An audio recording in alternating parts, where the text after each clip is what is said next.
From the big house to a big race, we welcome you live to Michigan International Speedway. The 15th race of the season in the backyard of Motor City, USA. And the weather, well, it's hot and muggy, but just a small chance of a rain shower or two, so we should be good to go. And we're here for the next hour, trackside on race day, to get you ready for the race with Darrell Waltrip, Jeff Gordon. I'm Chris Myers. All the dads out there, happy Father's Day. We're all dads. Father's Day. So, and of the 37 drivers racing today, 17 of them are fathers, are dads. So they'll have a lot on their mind. Well, you guys have been here all weekend working through Father's Day weekend. You keeping your eye on somebody? Who should we be watching for today? Well, you know, I could say Blaney because he won last week and we didn't pick him, by the way. Really? With that 21 car, they've got 9 wins here with David Pearson. You know, I could say Keselowski, but he's never won here. I could say, you know, Martin Truex. He's won here twice, started second outside pole last 3 weeks. But you know who I'm going to go with today? Kevin Harvick. Wow, okay. The closer. Hasn't won yet this year. I really like who won on the 2-mile oval earlier this year and who's on the pole today and won his first Cup race here in Michigan. Kyle Larson looks really good in practice. Kyle Busch showing a lot of speed also, but this is not a great track for him. Maybe Brad Keselowski is a good track for him, even though he's never had a win here. And Chase Elliott really likes this track. Well, you know, you mentioned Ryan Blaney, who won last week, and I had asked you guys on the show about would these drivers win a race before the playoffs, and you know, you give an X if you didn't think they would, which would be a no. And I did my list as well, and they had it in the control room. So I hope you guys are paying attention. You picked him to win. Was that before or after the race? It was after the race, but that's okay. No, but remember, it was over the long haul before the playoff, right? So yeah, well, we still knew the 21 car. They've had a lot of speed. They've led races. They've won stages, but we just hadn't. They made too many mistakes. Sunday at Pocono, they made 0 mistakes, and they won that race. So, our apologies. No, you wanted you go an honest assessment. I did say they have the performance. Yes, you were very clear. It's just whether or not they could minimize the mistakes. I drug him in there with me. That's right. Yeah. Well, Ryan Blaney will join us later. You'll have a chance to talk to him. We've had 8 different teams win this year, none of which have been Joe Gibbs Toyotas. Last season at this time, they had 7 wins. Today, they'll start out chasing, as Jeff mentioned, Kyle Larson, who is on the pole. All right, a check out our KFC Zinger headlines. At 7-time champ Jimmie Johnson just signed a contract extension through 2020 for Hendrick Motorsports. Lowe's extended their primary sponsorship for Jimmy's car through next season at age 41. He's in a backup car today. We're going to have more on Jimmy here in just a moment. Well, John Hunter Nemechek won last night's Truck Series race at Gateway, just outside St. Louis. Unique about this win, his father Joe competing. Nemechek joins the Pettys, the Earnhardts, the Allisons with a son who won a race in which their father competed. A neat Father's Day moment for them. And in the Michigan Xfinity race yesterday, Kyle Busch, Brad Keselowski, a quick restart wreck early. 19-year-old William Byron, reportedly a candidate to replace Junior in the 88 car, going back and forth with Denny Hamlin for the lead on the final lap, but Hamlin denied Byron his first ever Xfinity win. 12 one-thousandths of a second. That's how close it was before Denny Hamlin pulled into victory lane. And we didn't get a chance to talk to him afterward, but Elliott Sadler finished 3rd. He took over the Xfinity points lead after that race. All right, back to Jimmie Johnson. As we said, in a backup car today. Now let's head over to Larry McReynolds and Michael Waltrip at the eBay Motors pit box for more on how backup cars, Larry and Michael, are really just backups in name only. You know, Chris, we make a big deal when a driver and team has to go to a backup car, but Michael, backup cars, they've come a long way. I think, in fact, when you and I first started racing in NASCAR, we didn't even have a transporter big enough to haul a backup car. Larry, not only did I not have a backup car, I only had a car. One car that we'd pull to the races. The big teams, like my brother drove for, Junior Johnson, they all had backup cars, but not the smaller teams. And I think that's a good point to think about what happened yesterday. Jimmie Johnson's team unloaded a car. They put it on the racetrack. On the second lap, they jumped in the top 10 of the fastest speeds. They had a choice at the shop. Which one of those 2 cars you like, boys? Pick one, because they're the same. But Front Row Motorsports with Landon Castle, they had a crash and they had to pull one out. It wasn't even painted the same as their primary car, and it certainly didn't run as well. Budget has a whole lot to do with how you roll out a backup car and how it performs. Yeah, there was a few times we had a backup car. I would take the driver and say, come here, let me show you a backup car. And that was always inspiration, not to wreck that primary car. But Chris, you know what? I don't think it's the end of the world for Jimmie Johnson and that 48 team to have to start at the rear of the field, because for various reasons, 3 of their last 4 wins, including that championship race at Homestead Miami Speedway, they started at the rear of the field. That's impressive. And yeah, he doesn't have any stage wins this year, but he's the only three-time winner this season. Thanks, Larry and Mike. Fuel your passion. Browse the widest selection of parts for your ride on eBay Motors. So as we talk about Jimmy, you know, he had the rough wreck last week, and I'm sure you're aware of this because we're at a place where some people have experienced rough wrecks. And Jimmy said that the wreck last week reminded him of this in 2000, Watkins Glen Xfinity, then the Busch Series. You remember this? That's Jimmy Johnson. One of the most horrific impacts I've ever seen. And he gets out of there like nothing happened. Looks like an actor. He knew that was going to be in the highlight reel. Yeah, he was ready. And then this was last week. And he said he was, you know, it was a brake failure in both cases, which is it had maybe the wind knocked out of him, but he was amazed that he did not have a scratch on it when you survive both of those. Yeah, scary wrecks. Tells you a lot about the shape that Jimmy Johnson's in. This last wreck at Pocono shows you the safety features in these cars and on the safer barriers at the track, being able to survive a wreck like that today. And there's a place, Michigan, where the speeds, you got to be careful, right? In terms of, you know, one mistake and you could end up. Chris, you go in the corners here at 215 miles an hour. That alone is frightening. Yeah. And if everything is beautiful, the cars drive great, everything feels great until something goes wrong. And when it goes wrong, it's instant. It's not like you got time to chase it up the hill and catch it. When something goes wrong here, you're into that safer barrier and you're into it hard. Yep. And this is a place, Michigan. If we go back to 2000, when then really unknown Jimmy Johnson wanted to talk to you for advice in August, and we find out a month later that Rick Hendrick, you guys had your eye on him. He's actually signed, and the rest is NASCAR history. Well, we're going to be talking a lot about restarts, how important they are today here at Michigan, and that was one of the reasons why I went to Rick Hendrick. I said, we need to sign this kid because he smoked me on a restart in that Xfinity race that day and showed me just how much skill he has. One of the things I've heard over and over again is everybody tells Jimmy how to drive. From the crew chief, the car owner, the spotter. I think some guy cleans the bathroom will even tell him how to drive. You're running the wrong. But Jimmy told me that last week. He said, I'm coachable. I listen to what people say, and then I try to apply it. I kind of gleam out of it what I think I need, and then I go out and I apply it. He's not one of those guys that says, shut up and leave me alone. I know what I'm doing. Right. He listens, he's coachable, and that's what makes him so great. But also, going back to what Larry McReynolds said, 3 of his last 4 wins, he started at the back. That's not just a great car and a great team.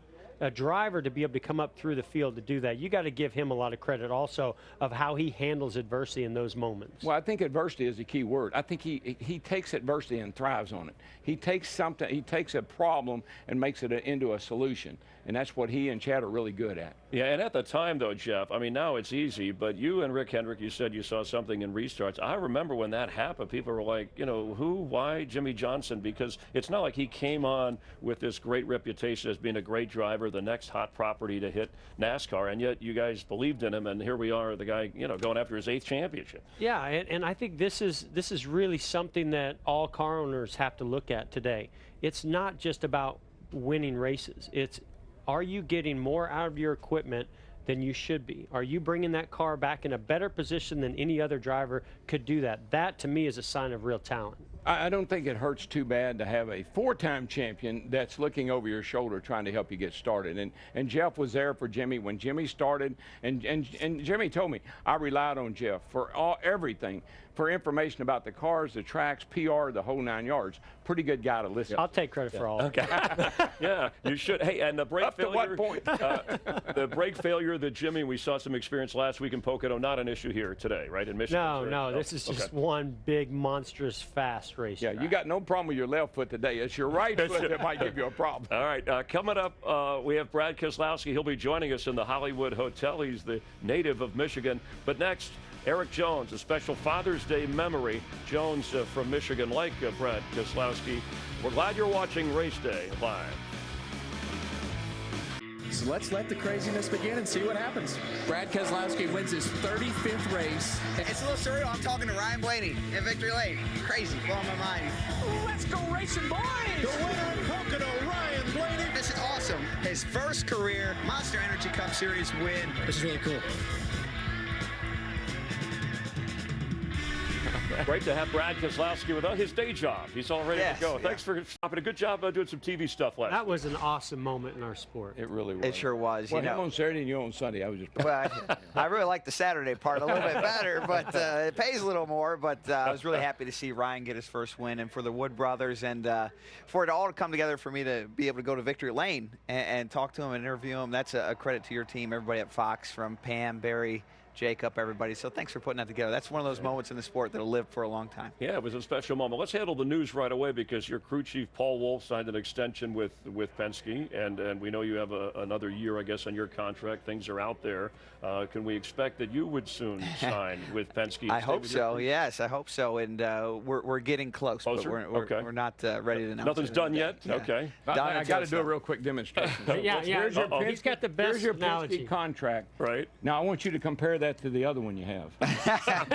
Daryl, what are you, an agent? Nothing. Well, we wish you luck either way. And, obviously you've said some things really- like it's good. you're going to race another 10 years. You plan to. I mean, you appreciate what Roger Penske's done for you with Ford. And obviously, your nickname's the commissioner with me because of your overview on the sports. You have big plans, right? I'm sure. Well, Why would yes. you go anywhere? Yeah, If well, you're one of the Roger's best been very good to me, but things are not always as easy as they look from the outside. So hopefully we can get everything just right. Brad, we saw the incident between you and Kyle yesterday in the Xfinity race. You guys have kind of built a little bit of a rivalry. Yeah, But, you're yeah. Yeah. Yeah, But you're a Why are you student. dropping your head? maybe. You're a student of the sport and its history.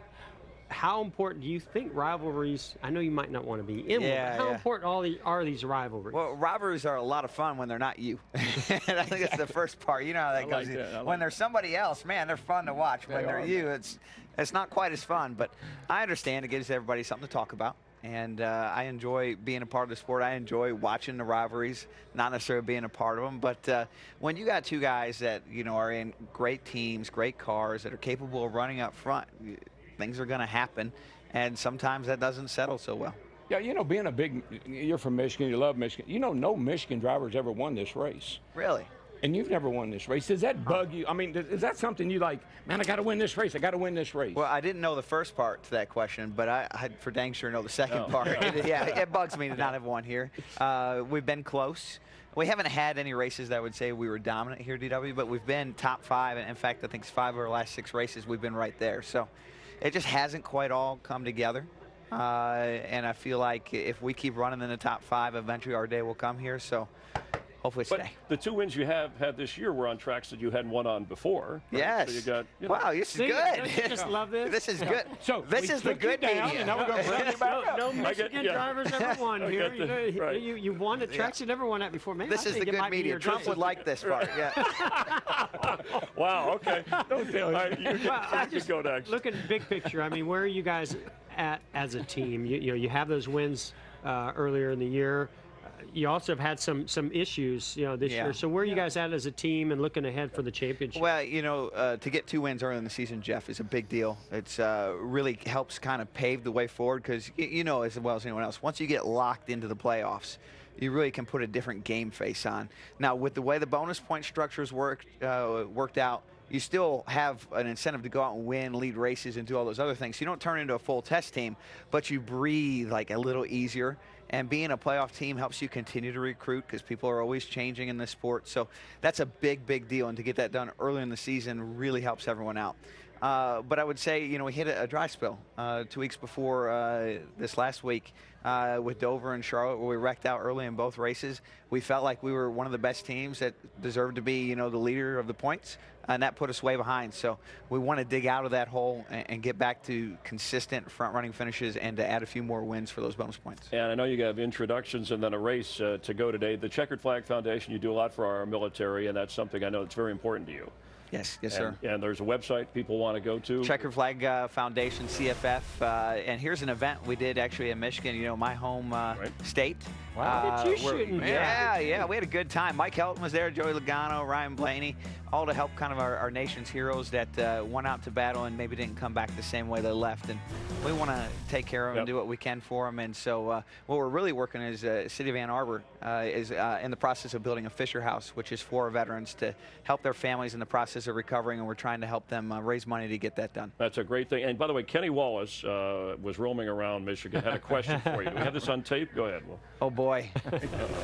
Hey, Brad, Herb Wallace coming to you from the historical Michigan football field, the Big House. In 160 days, the Michigan Wolverines will welcome the Ohio State Buckeyes in another chapter of The Game. This year on Fox Sports. So my question to you, Brad, is it's never too early for a prediction. Who do you got? The Wolverines! Slam. Come on! Is this even a question? I'll take Ohio Coach State. Harbaugh has come in and he has changed the world in Michigan. I'm going to make a prediction. It's always a close game. Always a Okay. close game. 24-21. Wow. University of A Michigan. prediction Bummed to you do took it. him away from my All right. 49ers. That's all right. Yeah. He is awesome. And Thank you today very we're much, looking for Man, thank you for the everything. Thank you, guys. Miller Thanks for Lite having me on. Ford out there, the two-car. Thank Good you, luck gentlemen. today. Always nice Appreciate seeing it. you. Yes, sir. All right.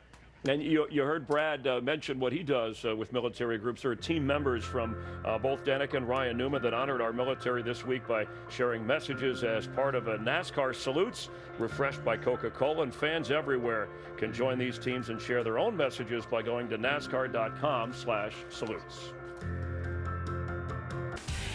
Claim your free Bloomin' Onion on Mondays after Kevin Harvick places in the top 10. He's got 9 top 10 finishes this season, including 4 in a row. So good luck and enjoy. Michigan often comes down to a late restart in both races last year. Chase Elliott had chances. He led 30 laps, and for different reasons in the restart, didn't work out. You touched on how important it was, the double file restart. It seems like you can't win a race if you don't do that well. Yeah, there's so many elements to a good restart. Not spinning your tires, anticipating you getting that start, carrying that momentum through 1 and 2, easier said than done. Well, inside, outside. Do I take the outside lane or do I take the inside lane? And it depends on who the pusher is. Yeah. What you want to do is look behind you and see who you think's a good. Is this guy a good pusher? Can he give me a shove to get me out front?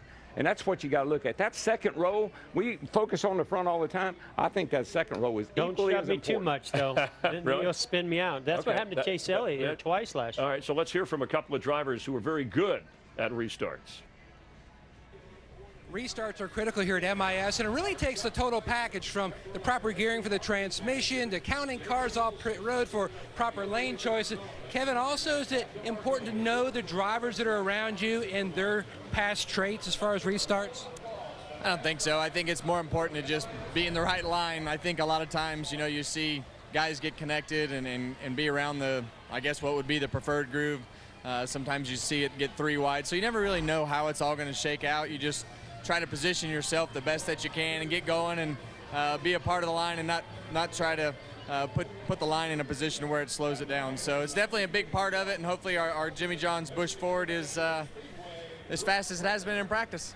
He finished second a week ago. Today the day, Keelan, that he gets the win? There you go. The man says it. Today's the W.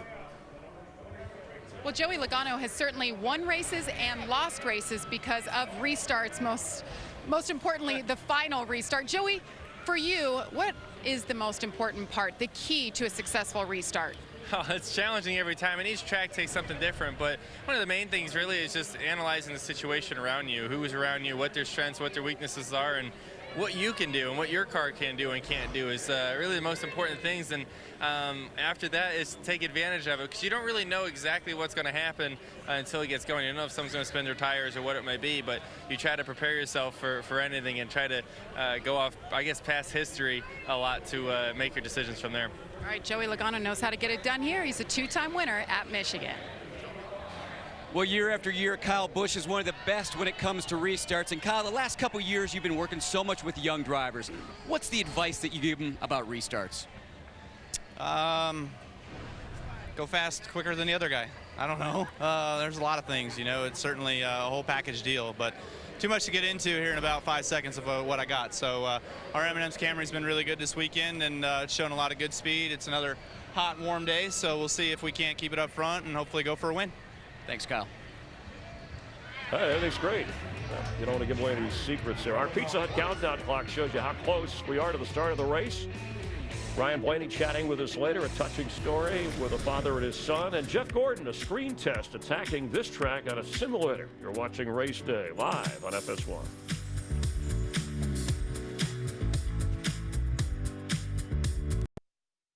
Hey, Army, what was your favorite part about being in Cars 3? I'd say without a doubt it was working with some of the biggest stars on the planet. Anyone in particular? Yeah, mostly Jeff Gordon and Darrell Waltrip. Hey, McQueen!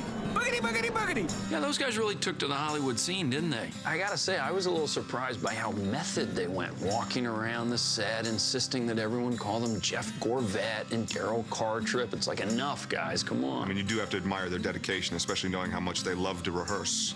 Oh, yeah. You know, but besides them, wasn't there anyone else that you were excited to work with? Yeah, I really liked working with Shannon Spake. Jackson Storm is making his way onto pit road with McQueen on his tail. Okay, besides her, wasn't there someone else you were excited to work with? Come on. Oh, okay. I see what you're getting at. Yes, I did love working with Larry the Cable Guy. No. I love it. That whole get her done. That's it, buddy. Larry's great, but I'm talking about me. You know, Lightning McQueen, the star of the movie. I don't know if I'd go so far as to call you the star. No? Well, I don't want to give him too much away here, but I do kind of steal the show. No, you don't. Yeah, I do. No, you don't. Yeah, I do. Enjoy your retirement. Are those my sunglasses? Yeah, stole those too. They're really nice, man. Unbelievable. Jeez, it's like being in prison. That's great. Thank you, Owen and Army. We didn't rehearse this segment, Darrell. We How laughed did they out get loud. that inside information? Yeah, Somebody told him about that. He hates to rehearse. Never rehearses. Jeff and I, we always try to get The prepared. Return of Darrell Cartrip. I think that's the next movie. That we're gonna do. Okay, we went. See, Hollywood's gone right to his head. Oh, yeah. It'll be big. It'll be a hit. Meanwhile, Junior had a tweet this week about he's going back to the simulator. He's won at Michigan a couple of times, looking for his first win this year, and he said, hey, got to stay on it, working towards success, and it's something important for him. And Jeff, you actually know something about how realistic a simulator is for this track, and you showed us.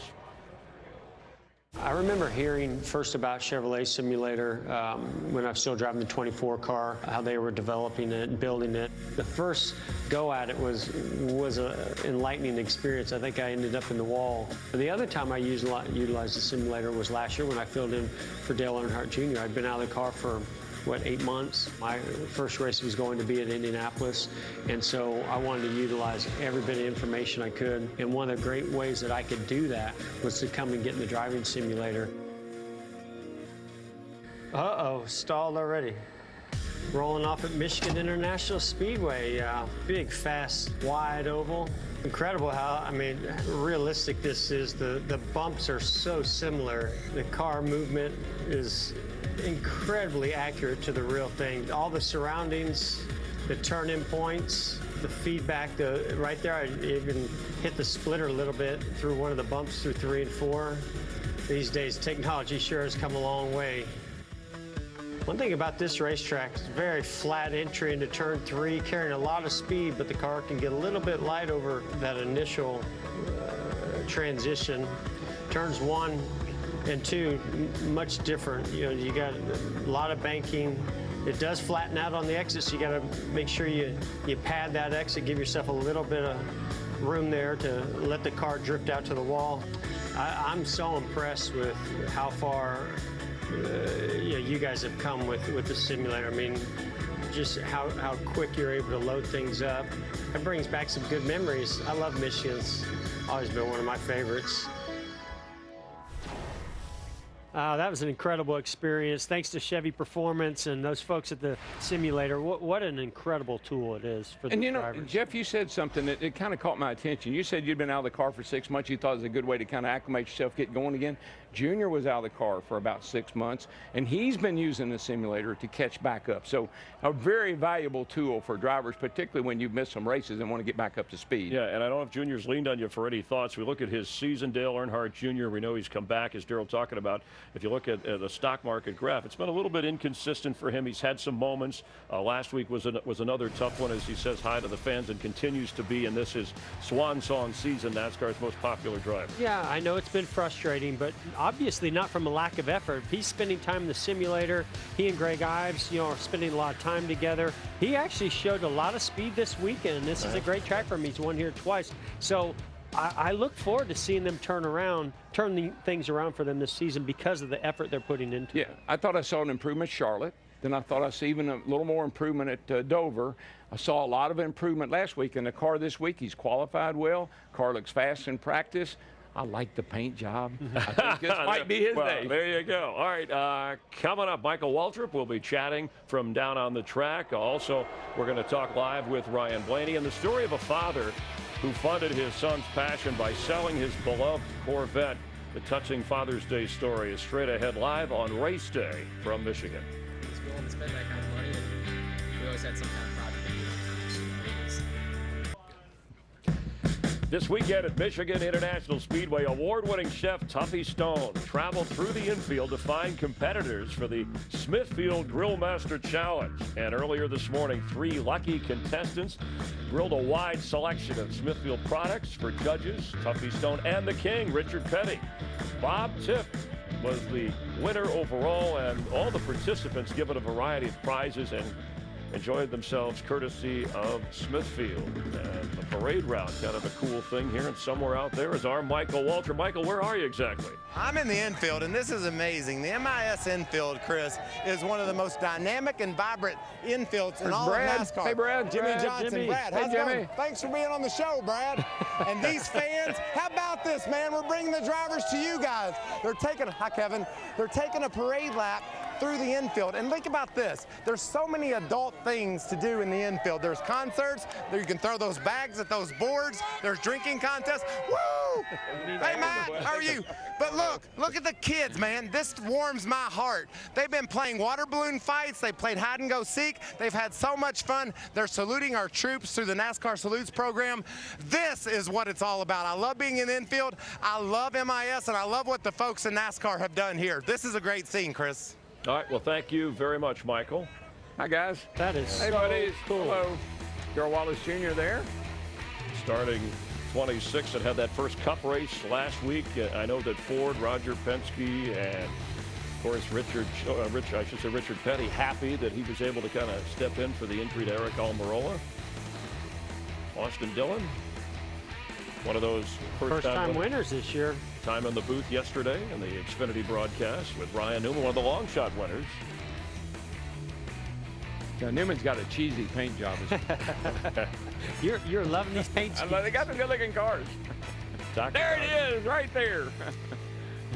Teammates starting next. But don't you love that green? I mean, that's a cool car, you have to admit. You just like the Mountain Dew. You drink it all the time. I know. That's okay. All jacked up. And there's Kurt Busch with one of the young drivers. We have a wave of young drivers this year, and Eric Jones, who is today starting 14th. The 21-year-old rookie. Eric Jones coming off the best finish of his career, 3rd at Pocono. A Michigan native with racing in his blood and a passion that runs deep for a father who left his mark in a most personal way.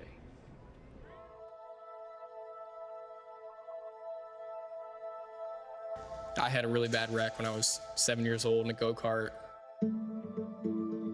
Flipped over, crying, and wasn't hurt, but just freaked out. And I said, Dad, I just want to go home. And, he kind of looked at me and he's like, no, that's not how we do it.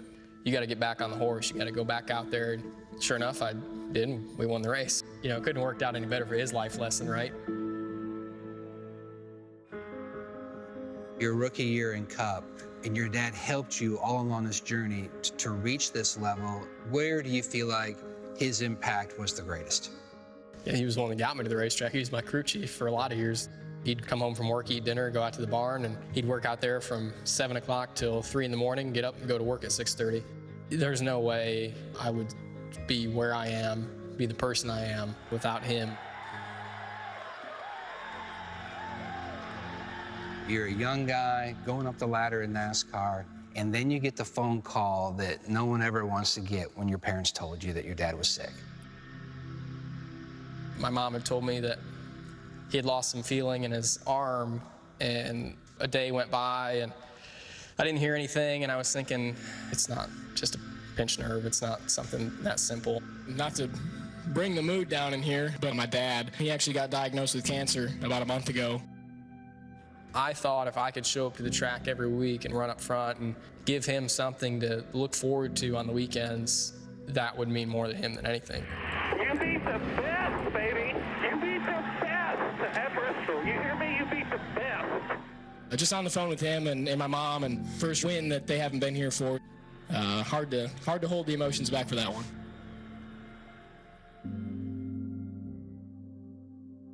You don't expect to have to lose a parent at 20 years old. You don't know how to deal with it. Been a few weekends where, we've had a tough race, and it's like, man, I'd just love to talk to my dad. He always seemed he had the answer. I'm really lucky and thankful that I had such a great dad. I work every day to become the man he was. One of the connections you guys had, obviously cars and Corvettes. He had a 65. I remember him delivering it back to Michigan. We picked it up one night. He stops and he says, "You want to drive?" And I was like, heck yeah. I'm 9 years old, just trying to see over the wheel.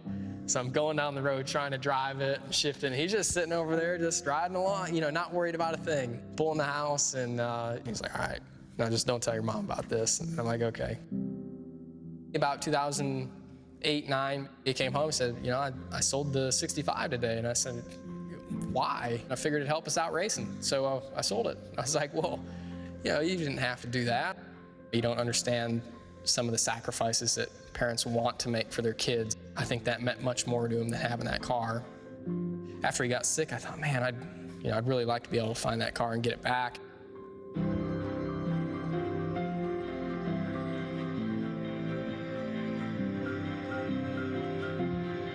Getting back in there and it just smelling the same and sounding the same and driving the same. It was kind of a surreal experience.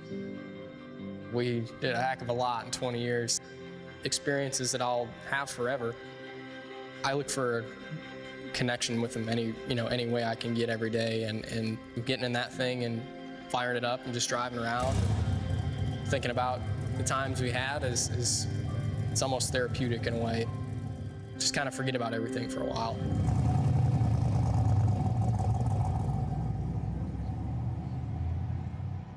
A driver you can root for in his first Cup race at Michigan. And a touching story. Thank Matt Yoakum for spending some time with him. Boy, that tugs at you. How do you not root for him? I mean, what an amazing story. Here on Father's Day, I know one thing. His dad's looking down and is extremely proud of who his son is today. Yeah. You lost your best friend. You lost your hero, your mentor. Yeah. The guy that you longed to put that arm around and say, "Good job, son. Good job." Yeah.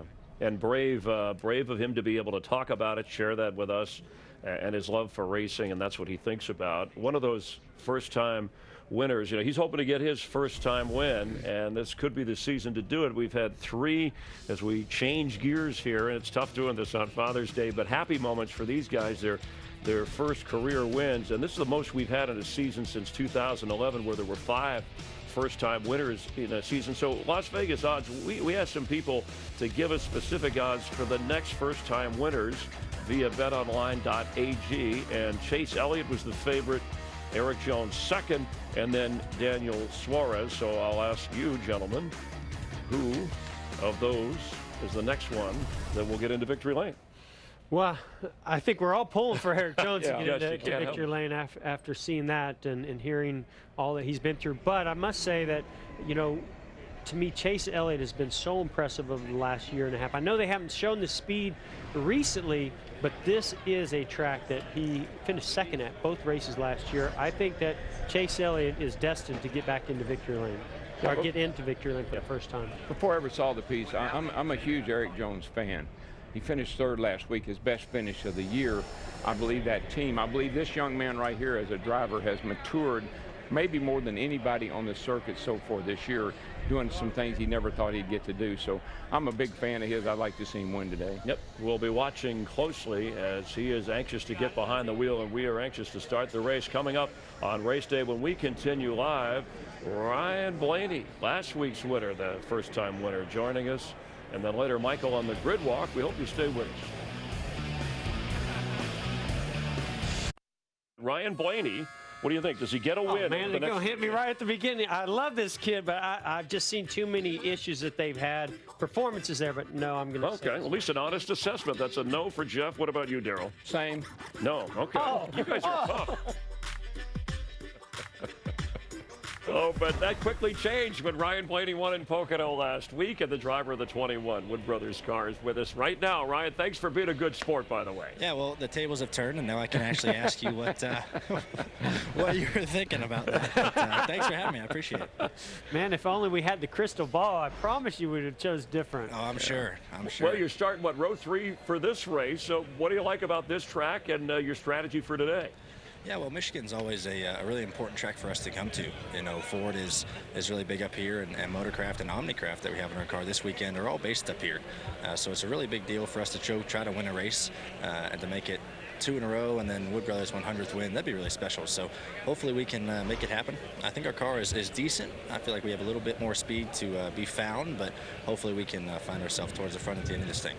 Hey, Ryan, winning at the Cup level is a huge deal as you experience, and I'm just curious, what was the most memorable part of that win? I mean, you got crossing the finish line, going to victory lane, the party that happened, I'm sure, this week, or did somebody maybe text you or call you that really stood out, somebody important in your life? A couple things, really. I think the most important part was just seeing the Wood Brothers in victory lane. You know, Eddie and Len were there, and to just see them, as excited as they were, once we got out of the race car and everything kind of settled down, that was really special to me to know that, and we finally won for the Wood Brothers, and that's a big accomplishment. But I got a great message from Mario Andretti on the internet. I thought that was really neat. That's someone I've always enjoyed watching racing, and you know, a great historian of the sport as well. So those two things were very special to me. Ryan, does it do anything for you? You hear people say this guy's going to win, this guy's going to win, this team's going to win, but they don't quite get there. Did that do anything for your confidence? How do you feel going into today's race? Did that race last week boost your confidence? Oh, definitely. You know, I think it boosts anybody's confidence, whether it's your first win or 50th. It's going to boost your confidence no matter what going into not only next weekend, but the weekends after that. And not only mine, but the whole team, the pit crew, crew chief, everyone who works on the race car. It just really raises their excitement level to go to the racetrack every week, and it just shows that we deserve to be here. We deserve to be running up front and at the top of the Cup level. And I think we definitely proved that last week, and hopefully we can continue to prove that throughout the year. Yeah, we all just watched a touching story that involved racing, a father and a son, and obviously having grown up in racing, your father, the history in that sense. I guess Father's Day, too, would have special meaning to have success and be in victory lane? Oh, definitely. Yeah, my father wasn't here last week, or at Pocono last week, unfortunately, but I have him and my mother here this week, so hopefully we can get him victory lane. That'd be a great Father's Day present for everybody. So we're going to try to make that happen, but yeah, definitely want to say Happy Father's Day to everybody out there. I know I wouldn't be here without my father, and just pretty special to have the whole family here. All right, well done, Ryan. Good luck. Thank you, Ryan. Right. Good luck. You want to comment real quick off that? I know you were like, hey, it was touching with his dad. Yeah. Well, I raced against his dad in sprint cars, and what an incredible sprint car driver he was, and raced in the Cup Series and did well also. Not surprised that he's had the success that he has had. Leonard Wood has always been a hero of mine. I mean, he's a crew chief on the 21 car with David Pearson, and I know that win had to mean a world to Leonard Wood, because Leonard and Glenn, they were there for the drop of the very first green flag. Yep. And they're still here today. Yep. Ford family, and it was a popular win throughout racing. All right, you guys are heading up to the booth to follow the race. Have fun today. Again, happy Father's Day. Thank you. You guys are great dads. Great to work with as well. And let's head to Michael on his Father's Day grid walk. We're glad you're with us here on FS1. Michael, you doing all right? I'm doing great, Chris. It's really a great atmosphere here down on pit road. A little bit hot, though, so I got some shade. This car is fast. You're starting in the back. Does Booty Barker have the strategy to get you up front like he did at Dover? You had a chance to win that race. Booty's always got a good strategy. We got a good group of guys working on the Twiz 2 Chevy, so we're going to make it exciting for sure. Are you hydrated? Always. That's good. Hey, by the way, Booty, your nose, I think that's going to drag. No shocks? Shocks. We just don't go straight. Okay. Hey, Landon Castle, third on the dirt. Third on the dirt Friday night. Good job, buddy. You ready to go? Your outfit matches your car awesomely. Yeah, it sure does. We didn't really mean to have this car, but oh well, we'll keep moving on. Have a fun day. Hey, I love the Hulu car. Beautiful green colors. It's bright. Do you ever hide things in your beard for fun? Hopefully horsepower today to get around this big track. A couple of tents and some horsepower. A couple of tents and a horsepower, that's all we need. Do you need some shade? I got my assistant with me. I would gladly take shade from her any day. Yeah, thank you for helping me out. Of course. I'm much more appealing when I have her with me. Let's see what, hey Reed, how are you doing? Cole Witt there. That's awesome. Hey, listen, in the spirit of Formula One, I've come up to row 16. This is where BK Racing exists. You're alongside teammate Ryan Sieg. You got a good car, you ready to go? I'm ready to go, and I'm excited to get out here and get a good show on. No one's been any more important to their son than your dad, two-time champion Randy LaJoie. I know that's important to you. Yeah, he's the best. Love that, love that.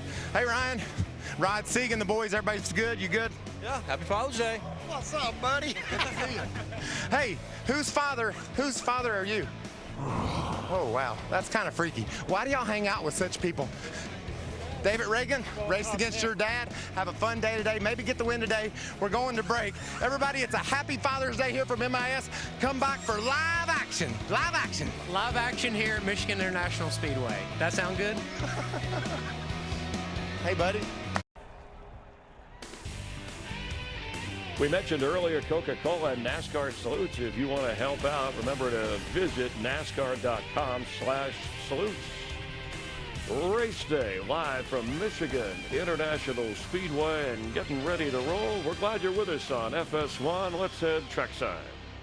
Ladies and gentlemen, at this time, please rise and remove your hats as the Michigan State Police present our nation's colors. Please remain standing as Father Jeff Rose from St. Francis de Sales High School offers today's invocation. Almighty God, we thank you for another beautiful day here at Michigan International Speedway. As we gather for this race on Father's Day, we thank you for our dads, for all those who show us a father's love and care. In a particular way, we pray for our troops who cannot be with their families this day. Keep them safe, bring them home to us soon. Keep our drivers and teams safe as they compete for us today. And we ask all these things with great faith, hope, and love. Amen. Here today to honor America with the singing of our national anthem, please welcome Michigan International Speedway's own Lisa Bascom. Oh, say, can you see by the dawn's early light what so proudly we hailed at the twilight's last gleaming, whose broad stripes and bright stars through the perilous fight o'er the ramparts we watched were so gallantly streaming, and the rockets wrecked them, the bombs bursting in air gave proof through the night that our flag was still there. Oh, say, does that star-spangled banner yet wave o'er the land?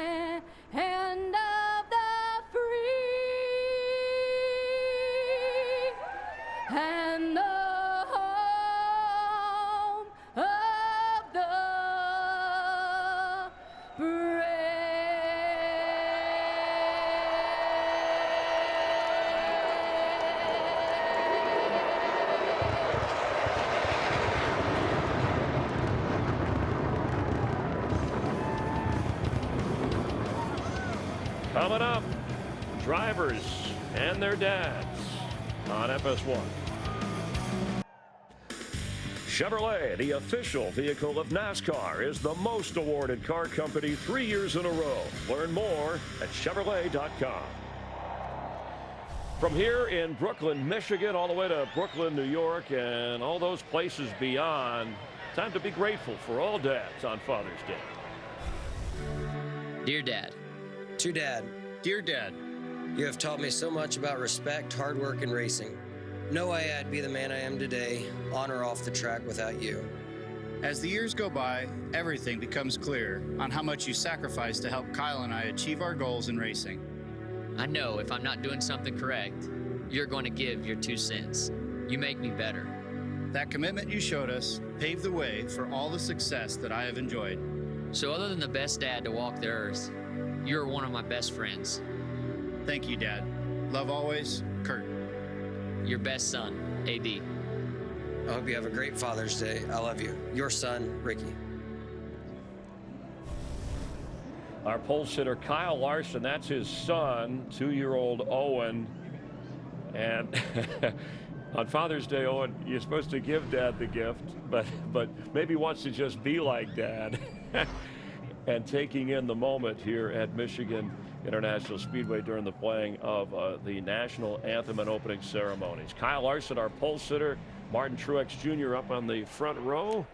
We're going to go 200 laps and 400 miles, so let's hear that command. Race fans, it is time for those most famous words in motorsports. Here to give the command to start the engines, please welcome today's Grand Marshals, Grammy-nominated country music duo, Thompson Square. Happy Father's Day to all the dads out there. And drivers, start your engines!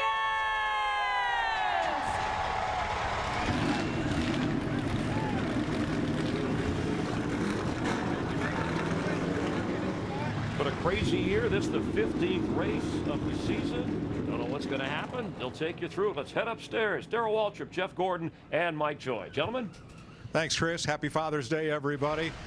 This place is sneaking up on its 50th anniversary, but it's only had 2 first-time winners. Dale Jarrett and Kyle Larson. It's had a few surprise winners. Sterling Marlin, Brian Vickers come to mind. But one thing this track has always had in its 2 Cup races a year, speed. Yeah, every racetrack we go to, they got its own. It's got its own personality. But the one thing that really gets your attention here, can you imagine, folks, 215 miles an hour into a turn? Just think about it. I know you can't imagine that, but it is frightening. It's perfectly easy. It's easy to do until something goes wrong, and then, Jeff, hang on to your helmet. Yeah, how do you pass if you're a driver? Well, 250 miles per hour creates quite a wake of air off of these cars, so you get a great draft down the straightaway, but it also is the reverse effect in the corners, so these drivers are going to be hanging on tight, but also they're going to be searching for that outside, that inside lane. Where do I find clean air to make that pass? And let's not forget this track is right in Detroit's backyard. Here are your odds coming into the race. Kyle Larson, the pole sitter, Martin Truex are your favorites. A lot of good picks right there in that half dozen.